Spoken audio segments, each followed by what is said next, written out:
sur quelques écrans, ce soir, paraîtra Nos Amours.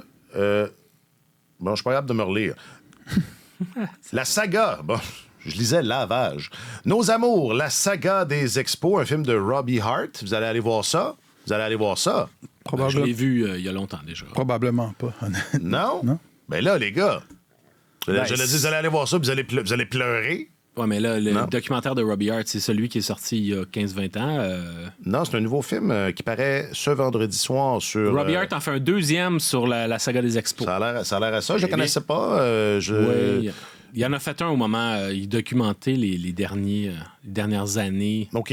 Mais là, la déconfiture des expos, un peu dans le sens du même projet que Netflix a mis en branle. Là. Sur la déconfiture des expos? C'est-tu Netflix ou Crave, un des deux, enfin? Oui. Ah oui, je ne savais pas. Ouais. Ben, c'est sûrement, ça sonne plus comme Crave, là, qui a des antennes canadiennes. Ouais.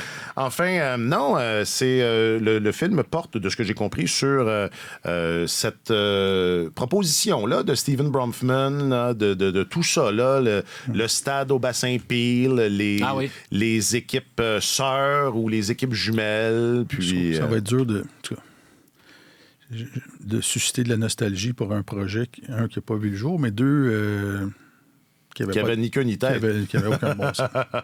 Mais moi, j'ai longtemps pensé que tout ça, c'était une mascarade, que c'était une façon de servir les intérêts du baseball majeur dans le but de construire des relations qui pourraient mener à quelque chose. Mais là, non, semble-t-il qu'on persiste et on signe. C'était vraiment ça le projet. Ça. Mais on en a déjà parlé. Ça m'a toujours dépassé. Mais enfin, il y a des belles images là, du stade, là, puis de ce que ça aurait, de ce que ça aurait pu être. Oui, tout ça. Puis je pensais que... Comme il y avait des belles images en 2002, 2003, 2004, de maquettes. Hein. Mais ces images-là, elles sont plus belles, je pense. Elles sont plus belles. Parce que moi, vous m'avez jamais demandé... moi, je vous... Si t'aimais le baseball, non, on sait comment... que tu t'aimes pas ça. Non, mais... Non, c'est pas parce qu'il aime pas ça, c'est parce qu'il comprend pas. OK, d'accord. Ben, comment dire? Toutes ces réponses. Mais moi, je m'intéresse pas au baseball parce qu'on n'en a pas. Puis si on en avait, je serais pas le même homme, je serais différent. Si on en avait, puis j'aimerais ça. Moi, j'aime ça, boire de la bière puis manger des hot dogs. Là. Je me vois, là, je vois les images du stade, je me vois, là, je me vois. C'est moi, le gars. Ben, c'est moi. Écoute, c'est drôle qu'on commence en parlant de baseball dans un podcast de hockey. On fait ça souvent. Mais dans le cas... On parle de film aussi. Je pense que le baseball, en termes de consommation, c'est un outil social beaucoup plus que les autres sports. Rien. Donc tu peux jaser. Non, c'est pas vrai. C'est pas vrai qu'il se passe rien, mais c'est mais il y a quelque chose, il y a un côté un peu dilettante où t'es pas constamment sur le rivé au bout de ton siège, puis tu peux suivre les choses en ayant une conversation. Fait que tu sais, t'as pas vu un ami depuis quelque temps, se donner rendez-vous au baseball puis se mettre à jour dans notre relation puis dans ce qui nous arrive en regardant un match de baseball, ça se fait très bien. Au hockey, ça se fait moins. Ça se fait moins. Ouais. OK, bon, enfin. Alors, je comprends ta nostalgie ou ta projection de ce que ça aurait pu être. Parce que imagine le nombre d'amitiés qui ne sont pas nourries en l'absence du baseball. Du stade de baseball. Peut-être un jour. Est-ce que... Ouais. Non.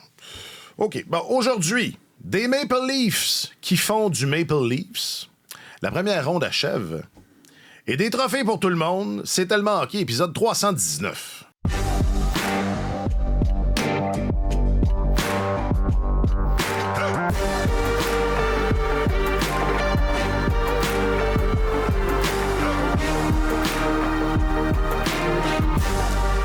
Avec votre journaliste affecté aux affaires du hockey, j'ai nommé M. Marc-Antoine Godin. Salut Marc-Antoine. Bonjour messieurs. Bonjour Marc-Antoine. Et votre chroniqueur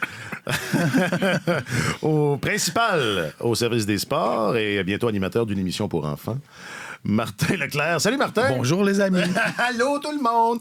Je m'appelle Alexandre Coupal. Bon ben ça a bien l'air que le Canadien fera pas les séries cette année. C'est pas comme Floride, Caroline et de Patrick Roy.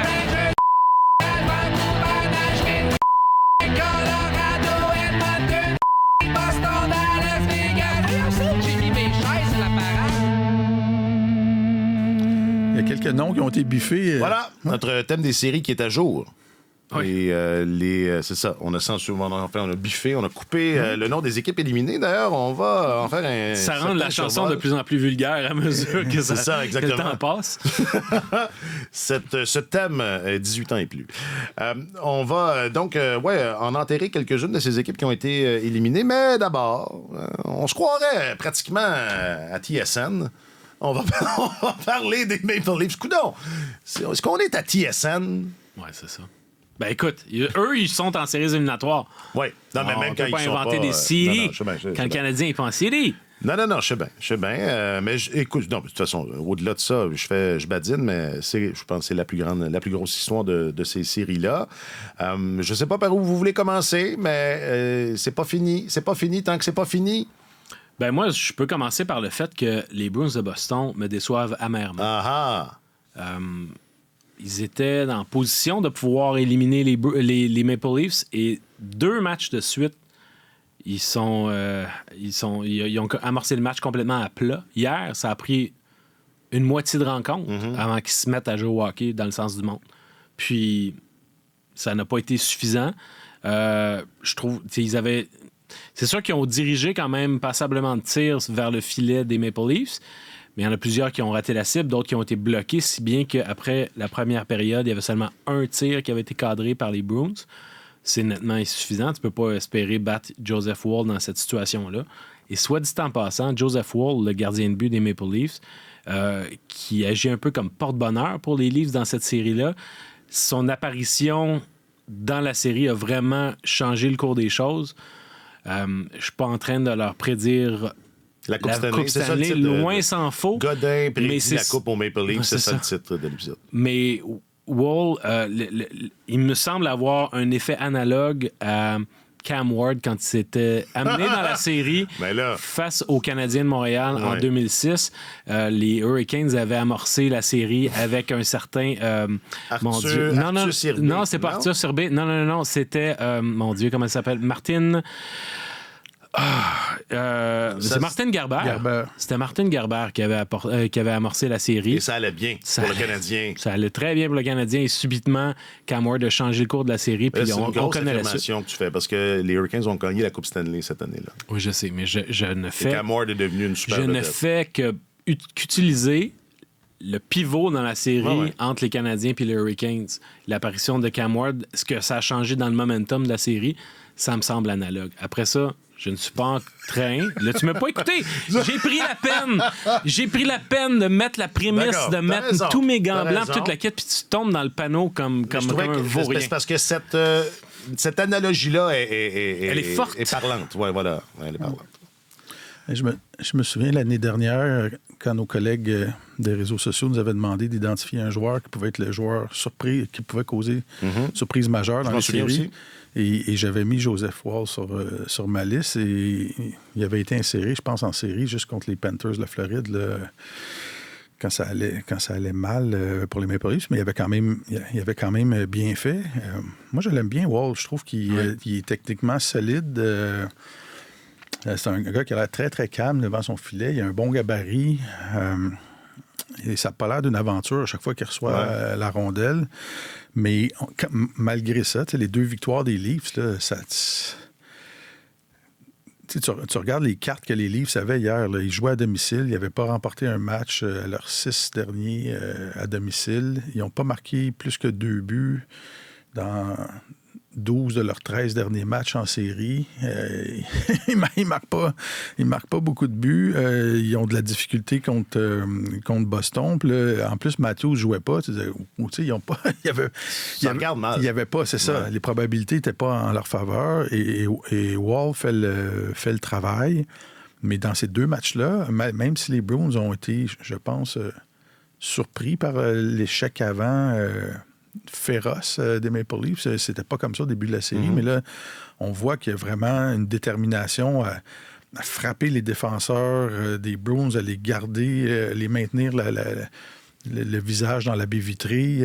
Puis quand la rondelle se déplace, il y a un autre joueur qui arrive, puis on maintient la pression, puis ça permet de rester longtemps dans le territoire des Bruins, alors qu'ils sortaient très facilement dans les premiers matchs de la série. Fait que les Bruins ont semblé surpris par ça, mais malgré ça,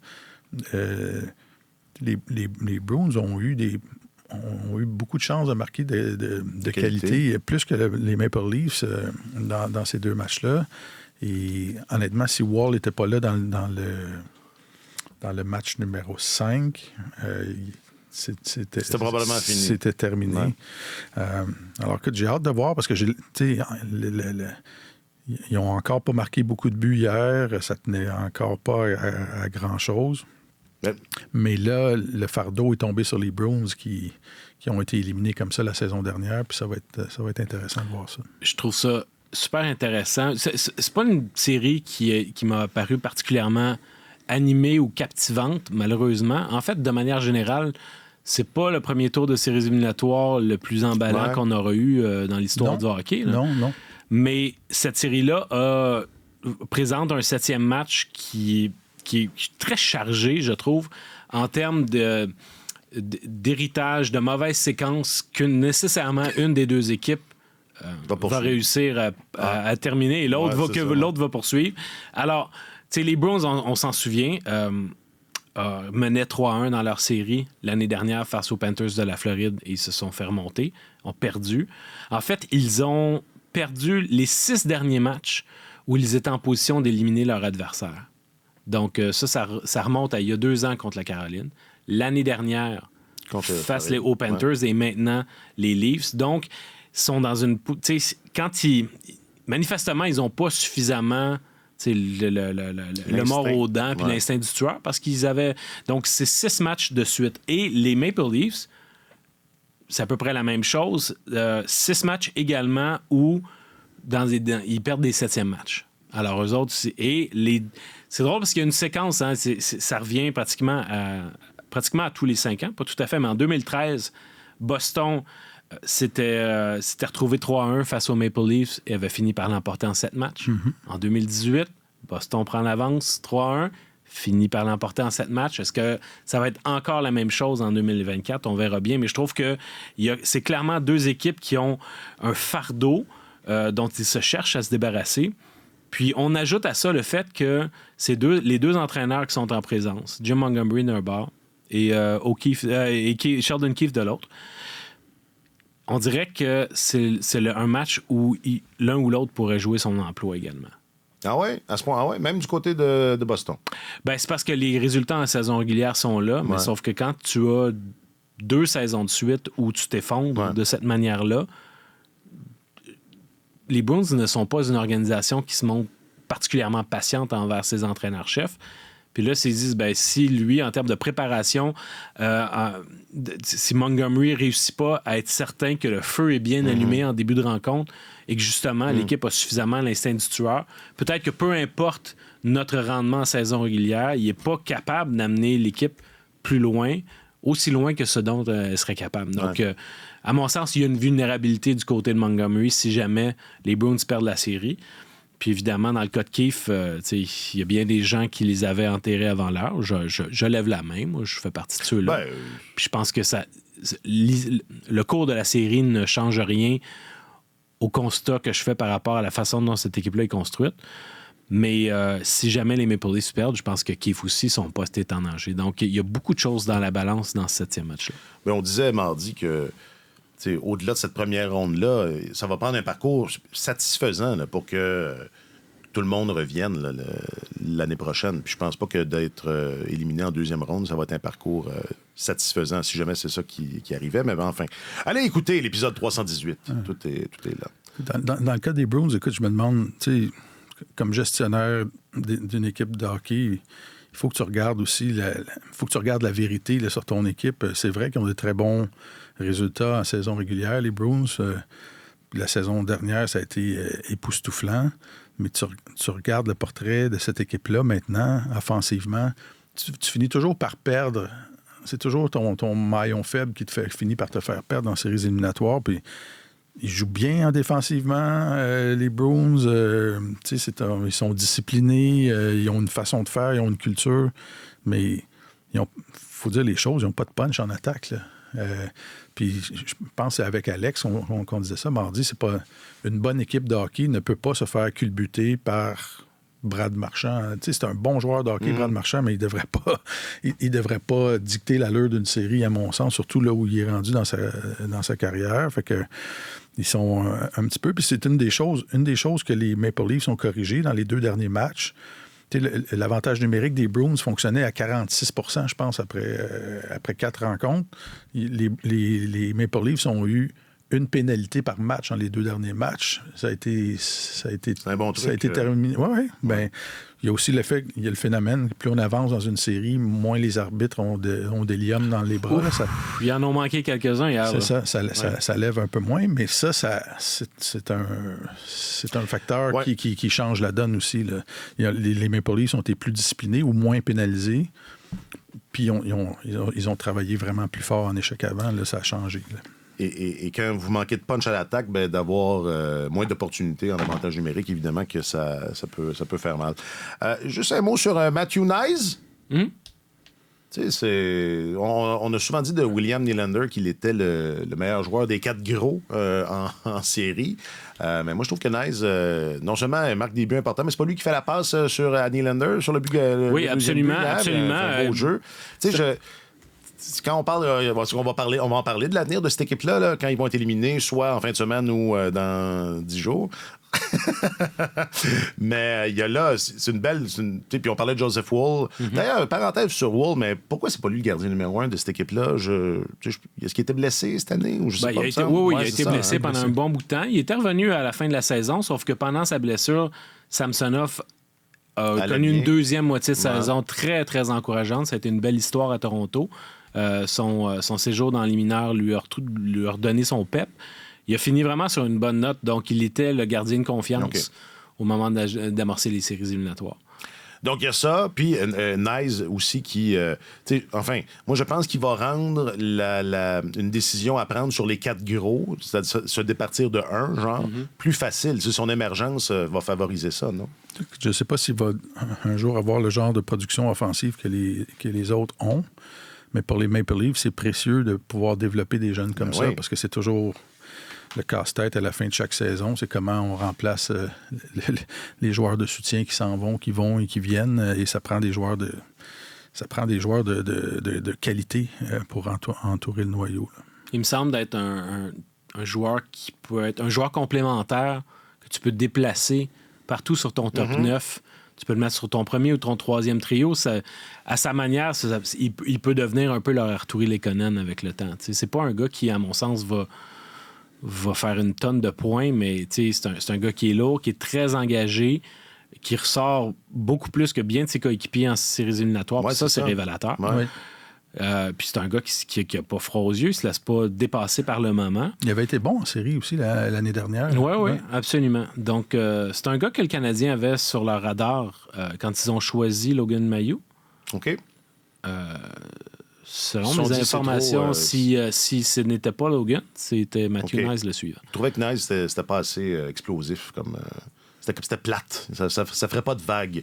Il voulait que le premier ministre en parle. C'est ça. Et il se disait, si on repêche Knies, il n'y a pas de chance que le premier ministre en parle. Ça doit être ça. Bien joué. Mais non, effectivement, il est très bon, mais vous mentionnez Nylander, lui également, il est au rendez-vous. C'est sûr que ça faisait longtemps qu'il n'avait pas marqué. Il n'avait pas marqué de but depuis le 26 mars.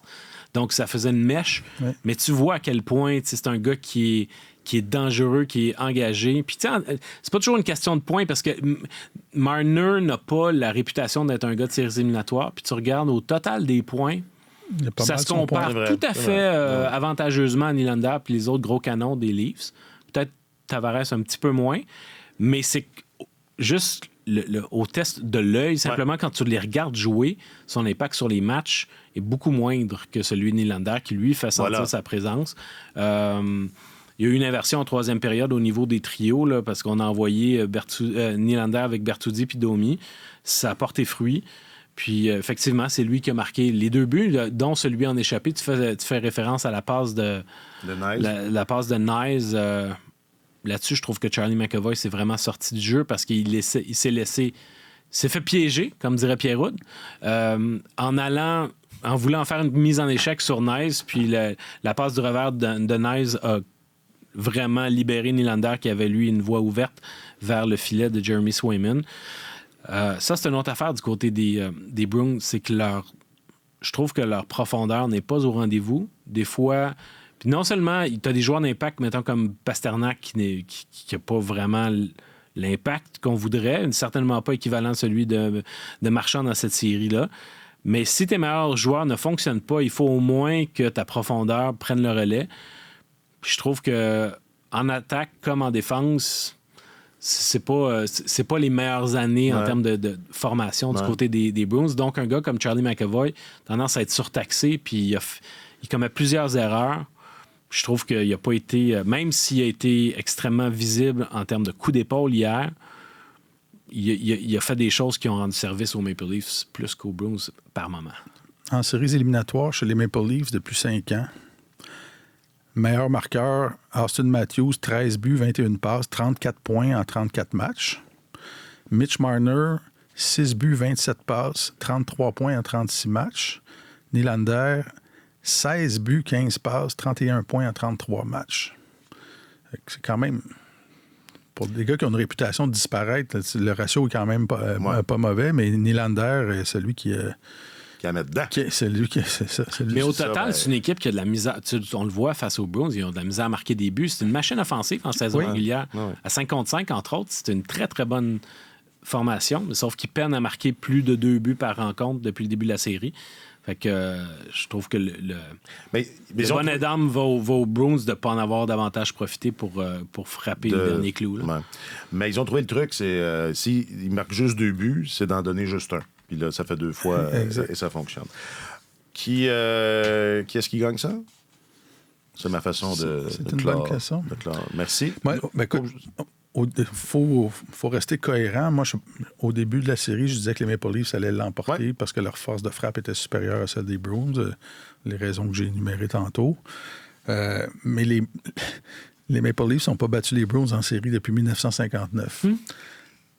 Alors, c'est dur. Ils sont durs, hein? Puis les 7e matchs à Boston, ben, ils perdent habituellement. Alors, encore une fois, ils n'ont pas les probabilités de leur côté. Ouais.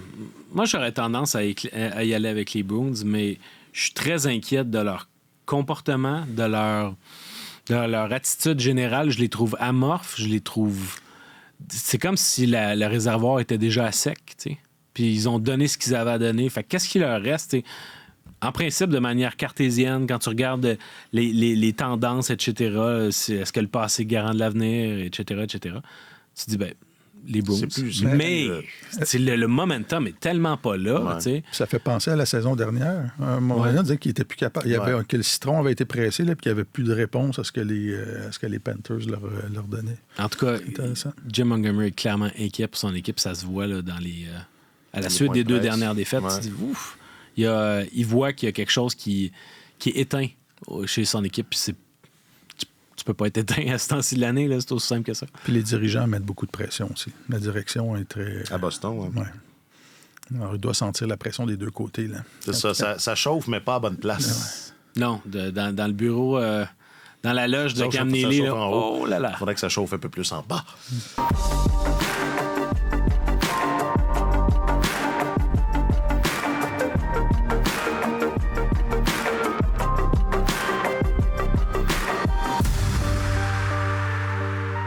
Bon, on va tout de suite aller faire un petit tour dans l'Ouest. On a tendance à y aller tard depuis quelques semaines. Parce que, bon, dans l'Est, là, évidemment, il y a cette série-là, mais, tu sais, Floride attend. La Floride attend. Puis, il n'y a personne qui est surpris de voir une 2e ronde opposant les Rangers à la Caroline. Arrêtez-moi si je divague. Ça commence dimanche. C'est ça, hein? Oui. Ouais, c'est ça. Alors, tenez-vous là pour dire. Ça va être intéressant. Bon, on aura l'occasion d'y revenir mardi, puis on aura une petite idée de ce à quoi ça va ressembler. Non, je veux écouter, peut-être que c'est pas le bon angle, mais on va parler des Jets en premier, parce que, bon, dans l'Ouest, Vancouver, Nashville, c'est pas réglé, mais les deux autres séries impliquant des équipes canadiennes le sont. Alors, penchons-nous là-dessus. Jusqu'à quel point la sortie expéditive des Jets... Je sais qu'il y a eu un changement. Là. Ils ont gagné le premier match, puis ensuite de ça, ça a été final. Hein. L'Avalanche n'a jamais regardé derrière. Est-ce que vous êtes surpris que ça se soit réglé aussi rapidement? Oui. Moi, je m'attendais à ce que les Jets profitent au moins une autre fois du rendement hésitant de Alexander Georgiev devant le filet. J'avais pas vraiment de doute sur l'issue de la série parce que la force de frappe de l'Avalanche est clairement au rendez-vous. Mais il y a tellement de choses qui n'ont pas fonctionné pour les Jets. En partant à Connor Hellebuyck, il y en a une moyenne au-dessus de 5, puis c'est leur cheval. C'est un gars qui fait la différence pour eux, c'est leur meilleur joueur. Mais j'avais l'impression quand même que devant lui, il avait l'équipe, surtout en attaque, l'équipe la plus équilibrée qu'il a eue depuis qu'il est le gardien de but numéro 1 à Winnipeg. Je trouve que non seulement lui n'a pas été à la hauteur, mais l'équipe devant lui aussi, ça a été très, très décevant. Il y a des gars qui ont pas produit autant qu'ils auraient pu. Je pense que Tyler Toffoli, entre autres, un nouveau venu. Tu sais, des fois, tu as des gars, tu dis, on les amène à la date limite des transactions, ils vont pouvoir être un complément, puis il a fini la série sur le 4e trio. Sean Monahan, en termes de... Si on décide de faire des comparaisons, disons, de trio contre trio, il s'est fait vraiment éclipser par Middlestad de l'autre côté. Je trouve que, en fin de compte, l'issue est comme on s'y attendait, mais je m'attendais à ce que ce soit une série plus longue que celle-là. Mais je pense que c'est mardi qu'on en parlait. Hellebuyck est dominant. Mais c'est pas les premières séries où est-ce que c'est pas le même gardien. T'sais. Qu'est-ce qu'ils vont faire? Qu'est-ce que tu fais à Winnipeg? Parce que là, il y avait beaucoup de joueurs, d'acteurs de soutien, là, Monahan, Toffoli, entre autres, qui seront peut-être pas de retour. Puis c'est pas Alex qui disait que Ehlers aussi, c'est pas le même joueur, en série. Il y a peut-être des questions à se poser là, pour la suite. Mais fais juste revenir sur les joueurs que Marc-Antoine vient de nommer. Là, c'est des pur sang qui sont plus tout à fait à leur apogée en comparé avec une jeune équipe ou une équipe qui est dans une fenêtre d'excellence incroyable. Tu regardes juste le nombre de chances de marquer. Connor Hellebuyck, c'est la pierre d'assise des Jets à Winnipeg, mais Connor Hellebuyck, s'il fait face à 3 fois plus de chances de marquer que son équipe en obtient, il peut pas... À un moment donné, tu peux pas... le déséquilibre est trop grand. Là, tu peux pas résister à ça. Puis il y a des équipes comme ça qui ont le tour de bien faire en saison régulière puis qu'il leur manque toujours le petit quelque chose pour aller plus loin en série. Les Maple Leafs, c'est une de ces équipes-là. Ça fait année après année, ça se répète. Le Wild du Minnesota, ça s'est répété année après année au cours des dernières années. Puis les Jets de Winnipeg, tu regardes leur rendement en saison régulière au fil des ans, puis leur rendement en séries éliminatoires, mais c'est la même chose. Et ça, malgré qui est l'entraîneur, malgré l'expérience, les joueurs. Ça. Puis, ils ont un peu, là, comme les Maple Leafs, le noyau à Winnipeg, c'est un peu la même noyau qui revient année après année, puis qui fait face à cet obstacle-là, puis qui n'est pas capable de le franchir. Alors, je ne sais pas si on peut trouver une explication cohérente à ça.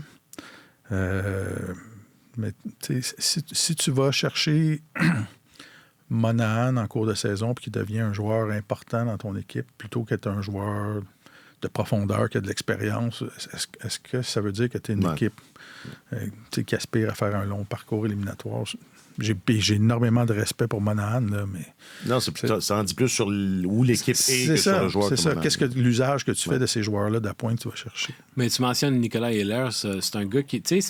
C'est un gars qui a été passablement ralenti par les blessures au cours de sa carrière, mais quand il joue, c'est un gars qui a rendu de bons services aux Jets. Mais en séries éliminatoires, je sais pas si c'est un gars qui est 6 pieds, mais c'est quand même un freluquet. Puis est-ce que c'est le genre de joueur où tu dis là, justement, arrivé en séries éliminatoires, il t'offrira pas le même rendement. Au cours de sa carrière, c'est un gars qui marque grosso modo un but à tous les 3 matchs. Mais en séries éliminatoires, il y a 4 buts en 37 rencontres éliminatoires. Son impact, bien moindre. Alors lui, c'en est un autre qui a eu une démotion en cours de route. Il s'est ramassé à un certain moment sur le 3e trio. Fait que, tu sais, ça commence... On mentionne Toffoli, Monahan, Ehlers. Tu as déjà 3 gars qui sont parmi tes 6 ou 7 attaquants principaux qui ne fournissent pas la marchandise. Fait que là, il faut que tu tournes vers Scheifele, vers Connor, qui, eux, ont quand même fait du bon travail. Gabriel Vilardi aussi, qui a été la pièce maîtresse dans l'échange de Pierre-Luc Dubois. Mais tu sais, Scheifele, par exemple, il a remis en question après le 4e match. Il a dit on a besoin de changer notre plan de match. Puis il avait l'air, alors que le coach Rick Bowness a dit non, il n'y a pas de problème avec notre plan de match. Là. Commençons par rester loin du banc des pénalités. Ouais. Évitons les revirements. Puis après ça, il n'y en a pas de problème avec le plan de match. Fait qu'il semble y avoir, je pense, des tensions à ce niveau-là. Mais à quel point cette équipe-là peut se permettre de se remettre en question et de dire est-ce qu'on a le bon noyau? Est-ce qu'il faut aller dans d'autres directions? Parce qu'ils ont, la minute qu'ils ont donné des nouveaux contrats à Scheifele et à Hellebuyck, ils se sont dit OK, on continue, on croit en notre noyau, on ne reconstruit pas, puis on a 2 vétérans, des joueurs d'impact qui veulent jouer à Winnipeg, qui sont prêts à rester. Puis quand on en a des gars comme ça, il faut les garder exact. Parce que les Jets ont de la misère. La rétention à Winnipeg, l'attraction c'est pas... c'est pas facile. C'est peut-être de la faute à... ce qui s'appelle Pierre, le chanteur de charme, Pierre Lalonde. Oui. C'est toute la faute à Pierre Lalonde. Oui, c'est ça, parce que les nuits sont longues. Les nuits sont longues. Ben, alors, excuse-moi. Non, c'est correct. Écoute, ça a été parfait. Pour me faire perdre mon idée, là, je pense Pierre que c'est le temps des vacances. Tu disais, quand on a des joueurs comme ça, on les garde. C'est ça. Ils sont un peu coincés. Ils n'ont pas le luxe. C'est ça. Alors, ils ont adopté une voie, ils ont décidé d'aller dans une certaine voie, puis ils n'ont pas le choix de continuer pour un certain temps encore. Alors là, il faut que tu dises, OK, est-ce qu'on rajoute des munitions en défense? Parce que c'est pas une équipe... C'est une équipe qui a plusieurs défenseurs, mais qui a pas... Je trouve pas que c'est une équipe qui a 4 défenseurs top 4 sur lesquels vraiment tu peux te fier. Ils vont continuer de se tourner vers Hellebuyck, mais clairement, ils ont besoin d'avoir une meilleure équipe devant lui. Puis ils ont également besoin de se poser la question à savoir si Rick Bowness est l'homme de la situation.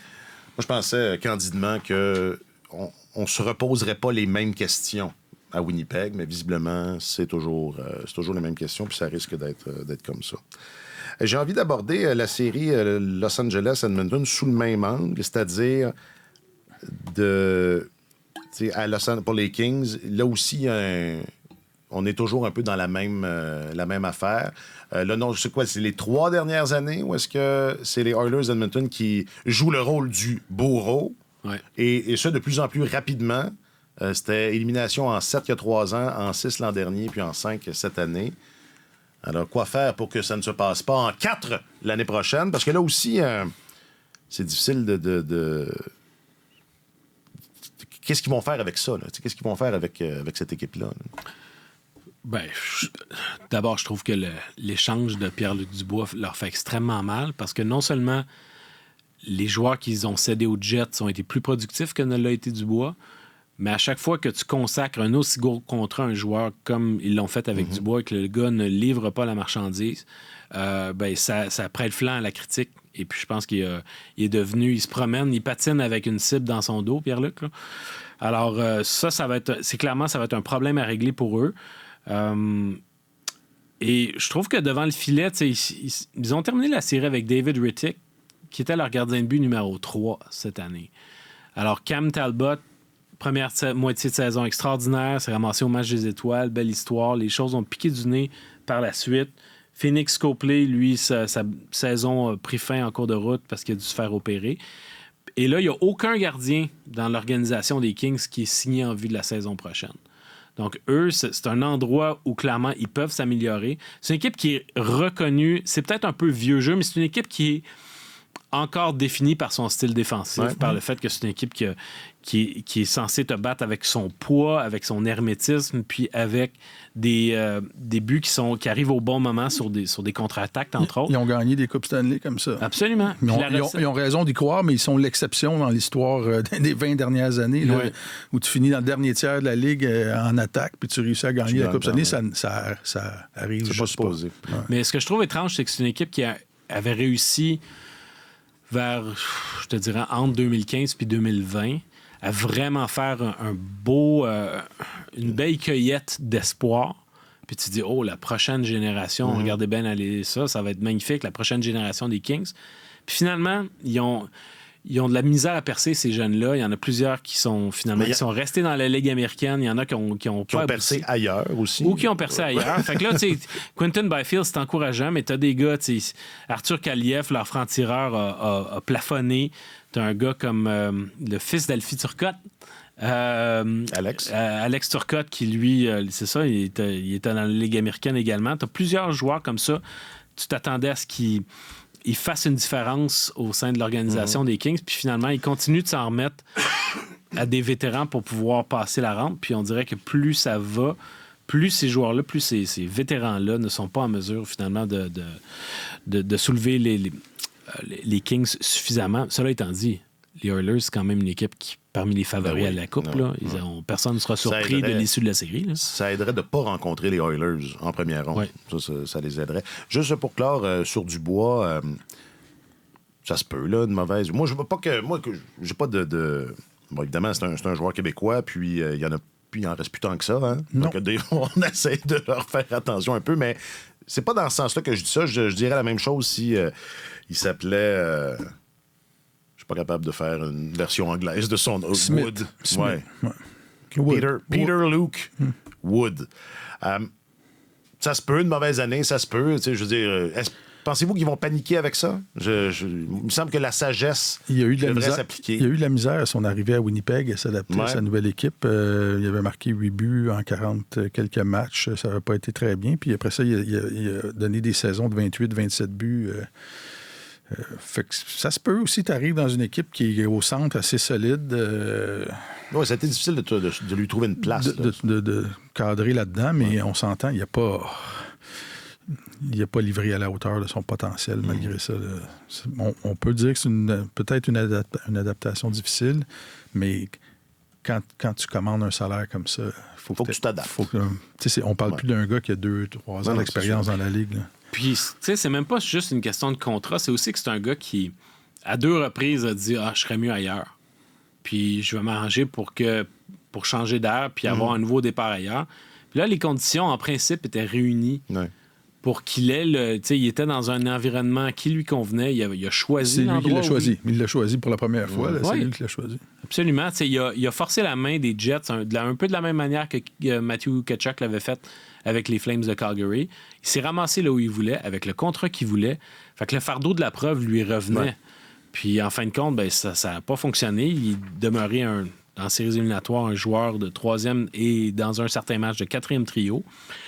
Puis, non, c'est vraiment pas chic. Mais les Kings ont... faut donner une autre chance. Là. Même ma question, c'était pensez-vous qu'ils vont paniquer avec ça ou qu'ils vont essayer de faire... Moi, je pense que non. Ils vont lui donner une autre chance. Ils ont tellement donné. Ouais. Ben, la seule option, c'est qu'un contrat comme celui-là, personne ne va vouloir le prendre. Dubois est assez jeune pour pouvoir remettre sa carrière sur les rails, donner des bonnes saisons, puis faire en sorte que ce contrat-là, un jour, n'ait pas l'air aussi vilain qu'il a l'air aujourd'hui. Mais dans la circonstance actuelle, je suis pas sûr que le téléphone va sonner à Los Angeles là, pour les services de Pierre-Luc Dubois, puis racheter son contrat après tout ce que tu as donné aux Jets. Non. Bon. Puis les Oilers, eux autres sont bons. Ça, eux autres s'en vont en finale. Là.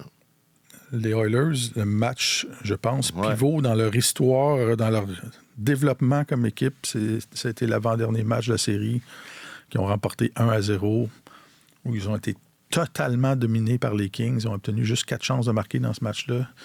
Et ils ont été capables de s'accrocher, bien jouer défensivement.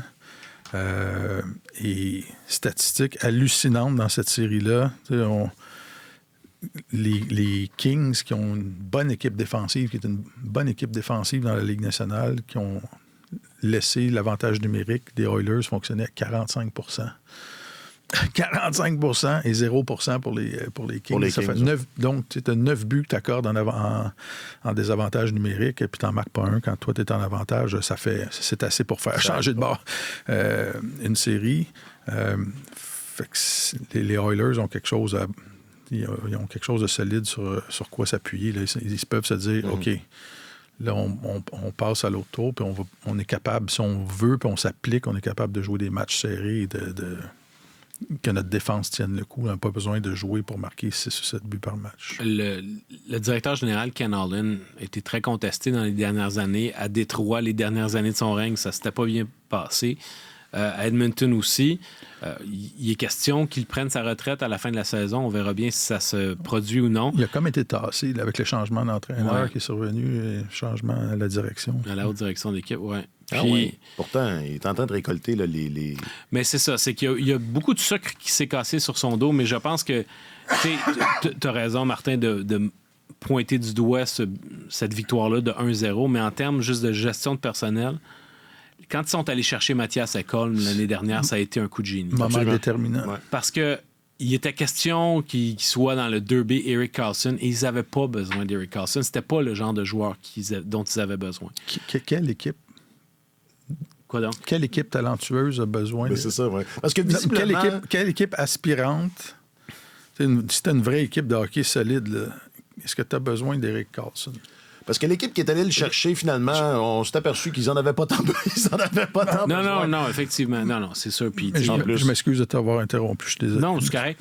Mais ta question est tout à fait pertinente. Mais dans le cas des Oilers, c'est qu'ils avaient besoin d'un élément stabilisateur à la ligne bleue, un gars qui pouvait prendre des minutes, qui pouvait faire en sorte que Evan Bouchard, qui à ses heures peut avoir l'air d'Erik Karlsson, parce que c'est un gars qui est très axé sur l'offensive, qui a fait une énorme différence en avantage numérique cette année avec son tir de la pointe, entre autres. Mais les deux jumelés ensemble, ça fait en sorte que ça fait un duo extrêmement dynamique, extrêmement efficace pour les Oilers. Puis Ekholm, je trouve, va changer le visage de cette brigade défensive-là qui, autrefois, se cherchait. Puis, en séries éliminatoires, ça a été le cas l'année dernière, puis encore cette année, et il fait une grosse différence. Et quand tu regardes jouer Ekholm, tu te dis, les Prédateurs de Nashville... Ils étaient au-dessus de leurs affaires. Jeter un chou gras, ça les effrayait pas trop. Ouais. C'est un défenseur exceptionnel, Mathias Ekholm. Question du public, réseaux sociaux. Question du public, réseaux sociaux. Question du public, réseaux sociaux. Question du public sur les réseaux sociaux. Là où ça fait mal, réseaux sociaux. Question du public. Question du public, question du réseau, question du public. Ça, mon vieux, là, sur l'autoroute, les fenêtres baissées, là. C'est bon? Les cheveux dans le vent. Ah ouais. J'ai un souvenir de ça. La Fiero dans le tapis, là, à 110 km/h. Ça, c'était le bon temps. Hey, c'est la saison des trophées individuels. Oui. Hein? Avez-vous quelque chose... J'ai rien à dire là-dessus. J'ai rien à dire. J'ai voté. Ah oui? Ah oui. Puis, est-ce que ton vote... as-tu voté du bon bord? Oui, c'est ça. Généralement... je peux pas dire. Je ne sais pas dans quelle mesure, honnêtement, je ne sais pas dans quelle mesure j'ai le droit de parler tout de suite de mes choix. Mais il faut que les gagnants soient connus avant de commenter. Je sais qu'éventuellement... Nos votes vont être rendus publics. C'est une décision que notre association a prise il y a quelques années par souci de transparence. Mais ça a été des votes très difficiles cette année. J'allais dire, reste évasif. C'est ça mon concept. Ben, regarde, écoute, au niveau du trophée Norris, personne ne va être surpris de la présence de Quinn Hughes et Roman Josi, là. Cale Makar est probablement le meilleur défenseur de la Ligue nationale, mais je pense qu'en dépit de son nombre de points, c'était pas sa meilleure saison. Ouais. C'est un gars qui, ne serait-ce qu'en termes offensifs, semble avoir bénéficié beaucoup de la présence de Nathan MacKinnon sur la glace entre le moment où MacKinnon était sur la glace versus le moment où il n'y était pas. Ça a eu une grosse incidence sur la production de Makar. Mais je pense que ce serait pas fou de penser que le Norris va aller dans les mains de Quinn Hughes. Sinon, écoute, il y a... Je sais que parmi les trophées dont les finalistes ont été rendus publics, il y a eu le Masterton également. Puis vous rappelez-vous que dans notre spécial de Noël, Tu avais posé la question à savoir On la joue belle aux cartes. histoire, votre héros obscur de Ouais. la saison. Oui, ça, c'était un beau c'était bon, concept. ça. C'était bon. Moi, je sais pas où tu sors toutes ces belles idées-là. Hey, des fois, à mon j'ai- avis, là, Non, mais des fois, j'ai des. tu c'est imposé. googles trucs Non, non, d'animateur, puis il y a des idées C'est à qui sortent. l'école, là. l'école d'animation. Ouais. Non, mais des fois, j'ai des contraintes imposées, là. Ouais. Je suis sûr que j'en avais une cette fois-là. Fait que mon héros obscur, c'était Connor Ingram, le gardien de Ouais, but des Coyotes ouais. de l'Arizona, Ouais. maintenant de l'Utah. Oui. Il Le fonce, Blizzard. ouais, fonce dans J'ai l'Utah. décidé. Et puis Connor Ingram, finalement, se ramasse comme étant finaliste au Trophée Masterton, qui a surmonté des problèmes de consommation, des problèmes sérieux de comment on appelle ça, donc de quand on est un Comme la porte désordre, est ouverte à plein un de désordre blagues en anglais, là, c'est OCD, là, c'est compulsif, trouble obsessif compulsif, OK. sévère, là, OK. sévère, qui le rendait là, dysfonctionnel Ouais. en public. Ah oui. Depuis pour un gardien, j'imagine C'était- que c'est. C'était pas évident. Puis, tu sais, Ouais. il a été aux prises avec ça, puis avec des démons pendant 3-4 ans. Finalement, il a remis sa vie sur les rails. Et puis, il a réussi à voler le poste de numéro 1 en Arizona. Moi, je m'attends à ce qu'il gagne le trophée Masterton. Généralement, j'ai une bonne feuille de route pour les gagnants du trophée. Pour le Masterton. Ouais. tout cas. Alors, lui, ça va être. Mais on n'a pas annoncé encore le trophée Hart, puis celui-là, ça va être le plus compliqué parce que tu regardes McKinnon, Kucherov, Matthews, McDavid, Panarin. Il y a aussi, si tu veux, tu peux mettre un gardien là-dedans. Ouais. Il y a énormément de candidats intéressants au niveau du joueur par excellence dans la Ligue nationale. Donc, via les réseaux sociaux, on a demandé quel joueur aurait mérité un trophée individuel mais n'en recevra pas. C'est pas une question on n'a pas scoré, mettons, en termes de réponse. C'est assez large comme. Ouais, c'est ça. Peut-être que ça manquait un peu de... C'est de ma faute. Eric, sur Facebook, il répond « Moi, pour avoir enduré la saison de misère des Habs. » C'est une bonne réponse. Mazan, Eric. 2 trophées, et puis un chèque. En plus de ça. Karine sur Facebook, que Christopher Le Temps, non seulement pour ce qu'il fait sur la glace, mais là, je paraphrase parce qu'elle y va d'une longue réponse, mais pour ce qu'il fait sur la glace, mais aussi en dehors. D'accord. Bonne réponse. Luc, sur Facebook toujours. Sidney Crosby pour avoir presque amené les Pens en série. Ça prendrait un trophée comme ça, là. Ben, si les Pingouins avaient été en séries éliminatoires, je pense qu'ils se seraient retrouvés parmi les. Il aurait reçu énormément de votes pour le trophée Hart. Là, ils sont arrivés à court, mais la saison de Crosby ne sera pas saluée d'aucune manière. Puis c'est dommage parce que Ça a été salué par ses pairs dans le vote, Ouais. dans le scrutin de l'Association des joueurs. C'est incroyable quand même. C'est pas incroyable parce que c'est Sidney Crosby, mais quand même qu'à cette période de sa carrière, il soit encore par ses pairs considéré Comme le meilleur. oui, comme étant un joueur que tu veux avoir dans ton équipe. Non, c'est ça. Faut pas oublier que c'est Sidney Crosby. Ouais, c'est ça. Sidney Crosby qui continue d'être Sidney Crosby et ce même.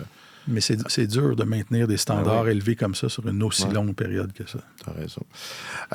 Regarde, il y a toujours eu des. Je m'excuse. Non, vas-y, mais non. Mais il y a toujours eu, depuis son arrivée dans la Ligue nationale, des comparaisons avec Ovechkin. Ovechkin, on parle de son record, mais regarde la façon dont Ovechkin joue maintenant, puis que Crosby joue. Il n'y a pas photo. Non, ils sont pas du tout dans la même Ou photo. Malkin, même. Tu sais, Ouais. même chose. Puis Malkin a clairement des signes de déclin à Pittsburgh, tandis que Crosby, il a porté cette équipe-là à bout de bras. Ça a été admirable. Sur YouTube, il y a. Ah oui, là, faut que je m'achète des lunettes. Hein. Je vous en ai parlé, j'ai de la difficulté. Mais t'en as? Non, des nouvelles, excusez. Ma vision a baissé. Des fois, je lis quelque chose sur une feuille en papier, puis là, j'essaie de, comme ça, je viens de faire sur mon téléphone, j'essaie d'agrandir avec mes doigts. Ça marche pas. Non. Puis tes bras sont un peu assez longs. Ouais. Non, c'est bien. Comme là, c'est ça. Je suis pas capable de lire le nom. Alors, c'est. En même temps, est-ce que ça valait la peine? GBH362. Ah, lui, il est fin. Merci, GB. Merci, C'est une GB. plaque d'immatriculation ou un nom? Je sais pas. David Pasternak. Bon, sûrement pas en série. Sébastien, sur YouTube, dit Sidney Crosby. On en a parlé. Je sais pas s'ils sont parents, mais ça. DGIB 1694. Moi, je pense son cousin, lui. Moi, je pense que GBH. les noms comme ça devrait Interdit par la loi. être un motif de disqualification pour être cité à la balade. Je pense que tu touches. On va peut-être mettre en. Drouin, peut-être pour le Masterton. Puis Yves Frangar, Yoel Armia pour le Masterton. Où est mon Yoel? Tu sais, c'est ça que je cherchais là, quand je vous ai demandé votre opinion. Là, un coup de gueule. On l'a nommé, le chapitre montréalais a désigné Armia comme représentant du Canadien. Il n'est pas parmi les finalistes, mais nous, on a voté pour lui cette année. C'était mérité. C'est de l'anti-Montréal, du vote anti-Montréal de la part des autres. Yoel. C'était sa chance en plus, hein? Il partait de loin puis il est revenu quand même.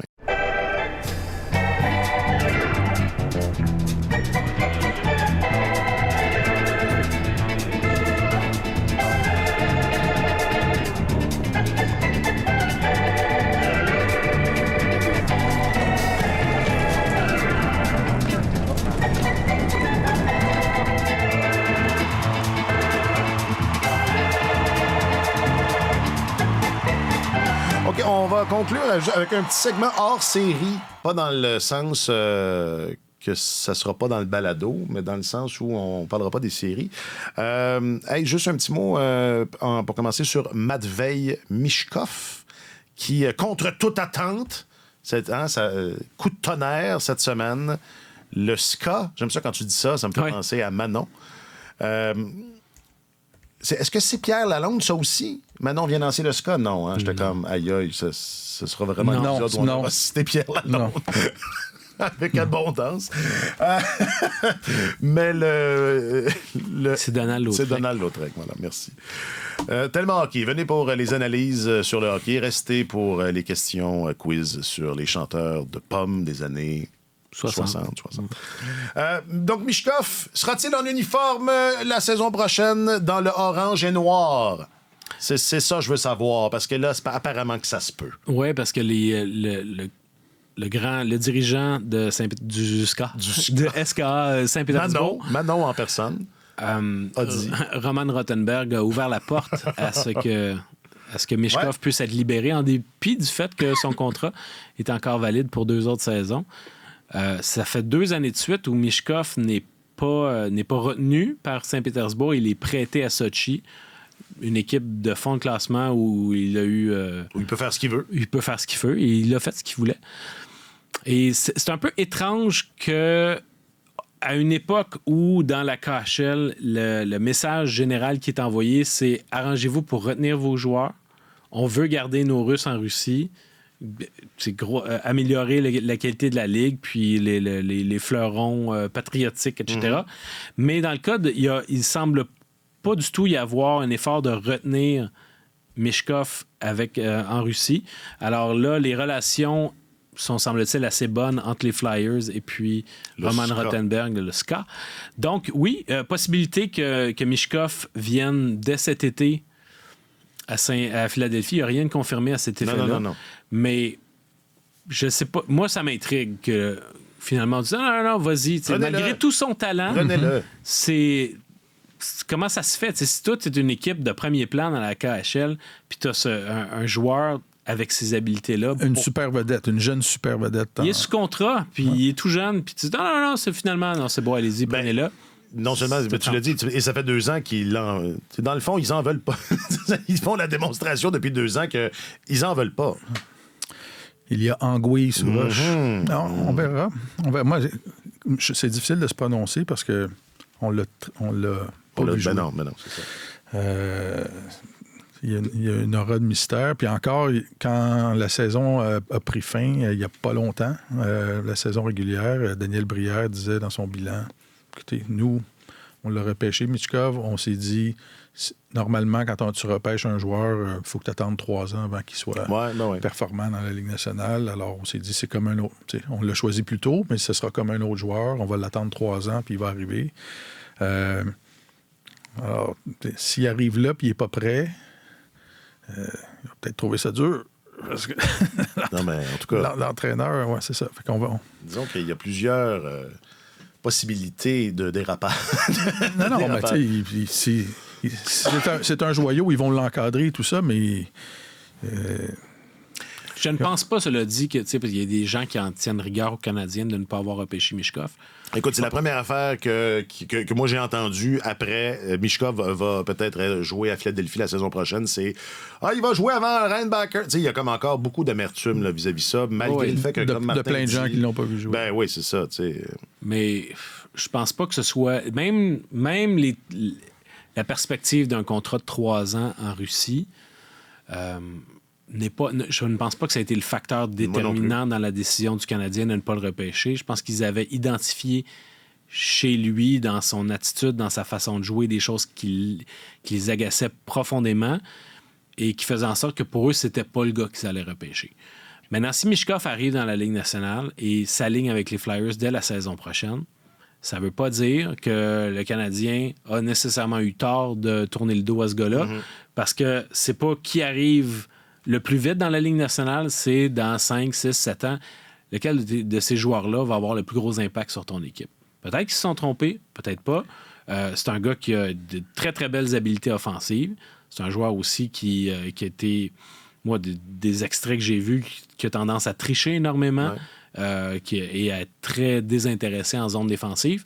Mais s'il fait une différence positive chez les Flyers, c'est sûr que le jeu des comparaisons avec Reinbacher et avec d'autres joueurs, dont Ryan Leonard, entre autres, va toujours être là.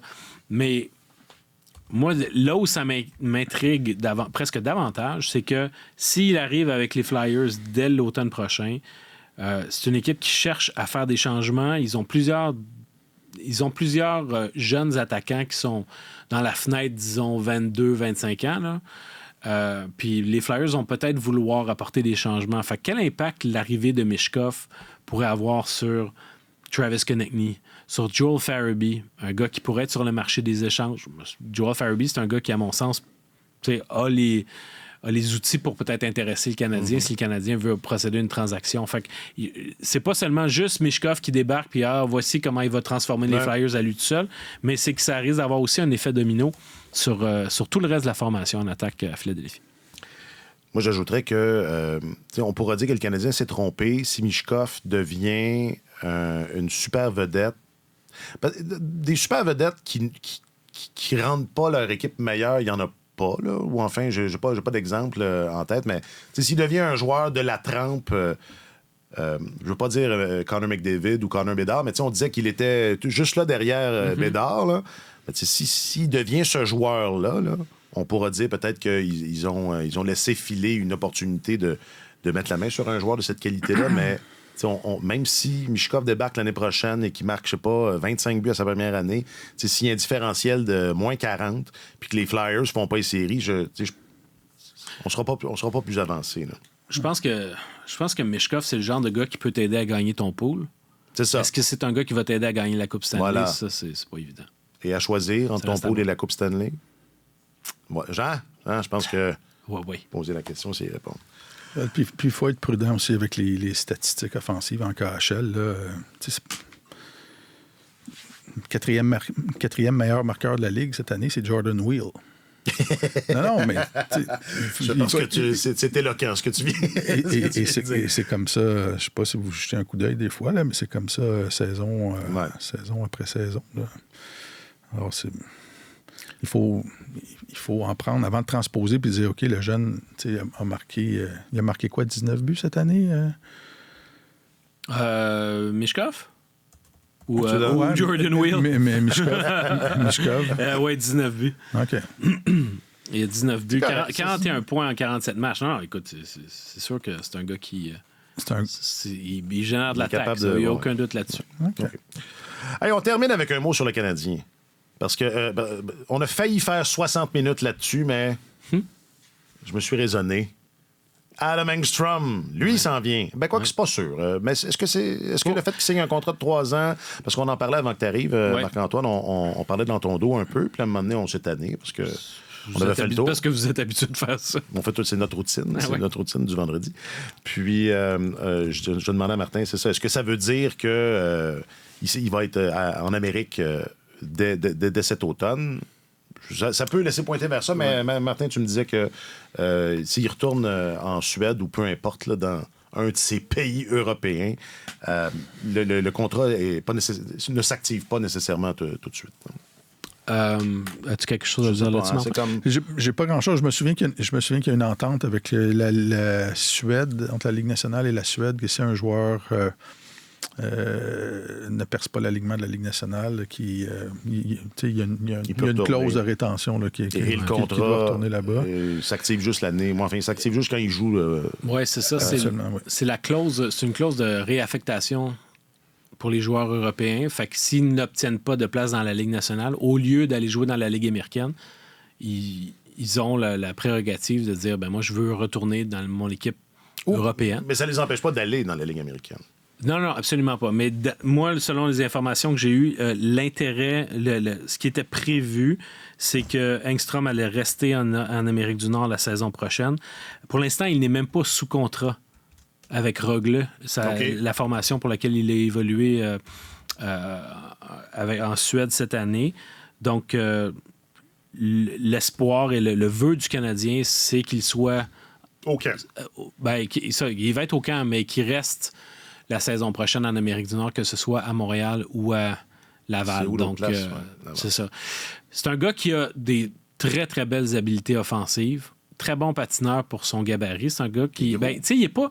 C'est drôle parce que je vois sur sa fiche, ça dit qu'il est seulement 6 pieds, mais écoute, l'année dernière, je l'ai regardé aller au camp d'entraînement, au camp de développement du Canadien, puis tu avais l'impression qu'il était 6'3", qu'il était beaucoup plus grand que ce qu'il est en vrai. C'est un défenseur gaucher qui joue beaucoup à droite, qui est également... C'est ça, qui a beaucoup de finesse offensive dans son jeu. Un petit peu à la blague, mais on nous assure que ce n'est pas méchant, mais il était surnommé Showtime. Okay. À Rögle. Ah oui, à ce point. Et puis on a été... et puis cette année, on a mis beaucoup l'accent à Rögle sur l'évolution de le polissage de son jeu défensif. Mm-hmm. Donc, même si les gens peuvent dire mais là, comment ça se fait qu'il n'y a pas de grosse progression au niveau de ses statistiques offensives, je pense qu'il y a vraiment l'accent qui a été mis sur son jeu défensif pour en faire un défenseur plus complet. C'est un gars il vient toujours plus tard. Quand il est question des défenseurs d'avenir, de Hudson, de Reinbacher, de Mailloux, Engstrom vient de temps en temps après, sinon on ne le nomme même pas. Et pourtant, je pense que c'est un gars avec lequel qu'il faut composer, il ne faut pas l'oublier. Puis il va vouloir faire sa place dans la Ligue nationale dès l'automne prochain. Je ne suis pas sûr qu'il va y arriver, mais selon toute vraisemblance, il y a une carrière dans la Ligue nationale qui attend ce jeune homme. J'ai trouvé les détails de l'entente qui a été l'entente de transfert qui avait été conclue en avril ou en mars 2022 entre la Ligue nationale et la Suède. Donc, l'entente précédente prévoyait que les joueurs sélectionnés au deuxième tour ou après le deuxième tour, qui avaient aussi un contrat en Suède, devaient avoir au moins 21 ans avant de pouvoir jouer dans la Ligue américaine. Okay. Et la nouvelle entente dit que c'est maintenant 24 ans. Oui? Oui. Any player... n'importe quel joueur provenant de la Suède qui signe un contrat de la Ligue nationale doit se soumettre à cette nouvelle entente. Intéressant. Sauf que, comme tu disais, Engstrom mais il n'y a pas de contrat. Il n'y a pas de contrat. Non, c'est ça. Ça s'applique pas à lui. Non, mais j'allais dire, c'est ça. Je vous posais la question en vous demandant si ça veut dire qu'il s'en venait en Amérique, parce que, vous le savez, là, cette année, c'était les 3 gardiens. L'année prochaine, je vous le dis, là, c'est les 12 défenseurs. Oui. À gauche. Ça va être ça le thème. Il y en a un paquet. Non, mais c'est le fun parce que c'est le cœur de la reconstruction du Canadien. C'est cette brigade défensive-là, toutes les options qu'ils ont à leur disposition. Il y en a qui vont être échangées, à mon avis, mais Engstrom, il va faire partie de ce roulement-là. Si on lui donne, s'il devient un peu à Laval l'année prochaine, ce qu'a été Mailloux cette année, c'est de l'eau au moulin, là. C'est très, très bon. Alors, selon toute vraisemblance, un choix de 3e ronde comme ça, c'est bien. C'est du beau travail de recrutement. C'est une sélection de la nouvelle administration. Oui. Donc, ça aussi, faut le souligner parce que ils ont hérité quand même de plusieurs bons choix de fin de carrière à Montréal de Trevor Timmins. Là. Mailloux en est un, mais il y en a plein d'autres. Et je voulais juste ajouter que ton œil te trompe pas, Marc-Antoine, parce qu'on a sûrement ajusté les... Contrairement à tes yeux à toi. Voilà, moi qui me trompe constamment. On a ajusté les dimensions. Ah, bon, parfait. Il y a des dimensions olympiques maintenant. De Engstrom, oui. Et de plus grande surface. 6 pieds 2, 193 livres dans le communiqué. C'est un peu plus ça, là. C'est un peu plus du Canadien.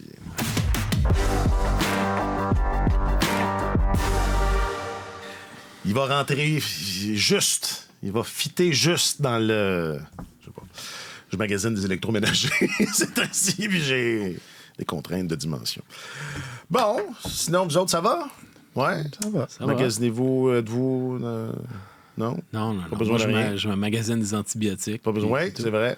Hey, tu joues blessé depuis une couple de semaines. Écoute, c'est une pneumonie que j'ai, puis ça fait... Ça paraît zéro. Ça fait 3 semaines. Non, je sais. C'est aujourd'hui, je tourne le coin aujourd'hui. Non, mais même dans les épisodes précédents, c'est ça qu'on se disait quand on parlait dans ton dos. Ouais.